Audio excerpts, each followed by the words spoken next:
வணக்கங்க. வீட்டில் எல்லார் வீட்லேயும் ஒரு வயதானவங்க இருப்பாங்க. அவங்க உணவு அவங்களே சாப்பிட மாட்டாங்க இல்லைங்களா?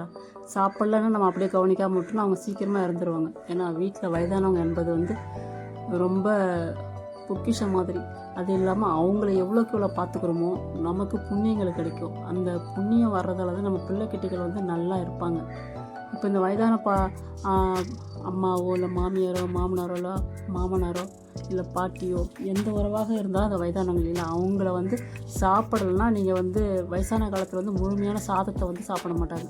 அதை மிக்சியில் என்ன பண்ணி நீங்கள் போட்டு ஒரு சுற்றி அவங்களுக்கு கொஞ்சம் மழை கொடுத்தீங்கன்னா அவங்க சாப்பிடுவாங்க.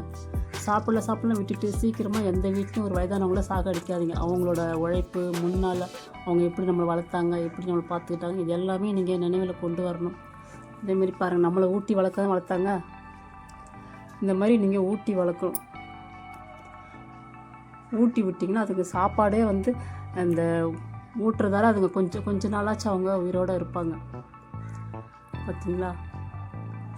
இதுதான் வயசானவங்க. அவங்க என்ன நம்ம குழந்தையாக இருக்கும்போது அவங்க எந்த அளவுக்கு அவங்க நம்ம பார்த்துட்ருப்பாங்க. இப்போ அவங்க குழந்தை நிலைமைக்கு இவங்க வயசான காலத்தில் போயிடுவாங்க. அப்போது நம்ம அவங்களுக்கு நம்ம தான் ஊட்டி விடணும்.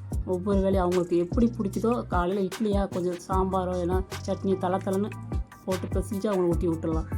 மத்தியானம் சாதம் குழம்பு போட்டு மிக்சியில் ஒரு ஊட்டி விட்டோம்னா அழகாக அவங்க சாப்பிட்டாங்க. இப்போ இவங்களுக்குலாம் பார்த்தா 95 வயசு இவங்களுக்கு. இப்போ அவங்களாம் நடக்க முடியாது, சாப்பிடவும் மாட்டாங்க. அவங்களுக்கு சாப்பிட்ற கொஞ்சம் அந்த நினைவும் கொஞ்சம் அவங்களுக்கு தப்பிடுச்சு. நான் என்ன பண்ணுவேன், நாங்கள் சாப்பிடும்போது அவங்கள பட்னியாக போட்டு பார்க்க எனக்கு விருப்பம் இல்லை. அப்போ தான் நான் அவங்களுக்கு ஊட்டி விட ஆரம்பிச்சிட்டேன். இதேமாரி நான் 1.5 வருஷமாக ஊட்டி விட்ருக்குங்க. அதில் அவங்க இருக்காங்க. இன்னும் அவங்க இருக்கணும் தான் நாங்கள் ஆசைப்படுறோம். வயசானவங்க வீட்டில் இருந்தால் நமக்கு ஒரு பெரிய பலம்தான்.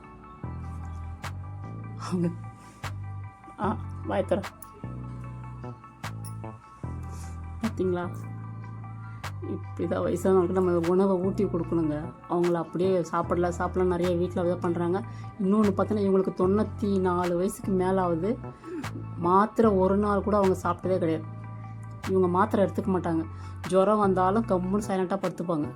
இவங்களோட வளர்ப்பு இன்னி வரையும் நானும் மாத்திரை போட்டதே இல்லை, ஹாஸ்பிட்டலுக்கு கொண்டு போனதே இல்லை. அதேமாரி நிறைய பேர் தப்பு பண்ணுறது என்னென்னா, ஹாஸ்பிட்டலுக்கு இந்த வயசானவங்களை கூட்டிகிட்டு போகாதீங்க. இவங்கள வச்சு அவங்க பணம் சம்பாதிக்கிறாங்க. வயதானவங்களுக்கு நமக்கு உணவு வேலைக்கு கரெக்டாக கொடுத்தாலே போதுங்க. அவங்களுக்கு எந்த ஒரு உடல் பாதிப்பும் வராது.